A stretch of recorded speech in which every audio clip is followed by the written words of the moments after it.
family owns a landscaping business that does the majority of its work in HOA communities, including landscaping the common grounds for 2 HOAs. One spring, we go out and stop by one of our customers' houses to see if they want us to continue our mowing service this year. No answer at the door and no return calls from their cell number we had on file. A couple of weeks later, the HOA calls us and asks us to mow the property and that the HOA would pay us and then bill the owner when they could get a hold of her. Ooh, I don't like where this is going. We do this the entire year. Come winter, we're going to notice that the HOA would like us to appear at one of the meetings to discuss our upcoming contracts. While at the meeting, we learn that the HOA is trying to foreclose on this house for their landscaping bill that they forced on them. When another resident asks us how we can live with ourselves charging so much money for just cutting grass, I was flabbergasted. Our entire bill for the year to the HOA was like $400 to $500 for this house. Then they turned around and roped it up to about $5,000 with fines and lawyer fees, and we're applying to have the place sold. Okay, $400 to $500 is not expensive for an entire year of mowing, first of all.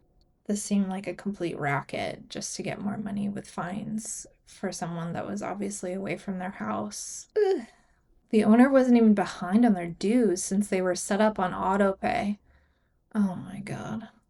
The meeting descended into absolute chaos with residents and board members yelling at each other. Turns out the woman whose house it was had traveled back to her home country for about 8 months to take care of her family back home. Oh no. Several of her neighbors knew where she was and were checking up on the place every few weeks. They had told the board what was happening and when she would hopefully be back in the country. These clowns on the board were trying to have her house sold out from under her before she would return. Oh, my attorney would be so far up their ass.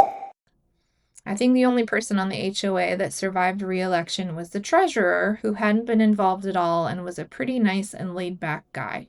Good job, treasurer. Holy mother of pearl. I hate this story so much. The lady wasn't even behind on her HOA dues, and they were trying to sell her entire home based on this landscaping bill. That's unreal. And they were even aware of the situation. I'm sure maybe one of the neighbors would have had her other phone number from her other country to get a hold of her to let her know this was going on. But they knew what they were doing. Thanks for that story. I'm sorry you got involved in the mowing scenario. I do wonder if OP is still accepting contracts from that board, but I suppose they changed the board out, so get that cash.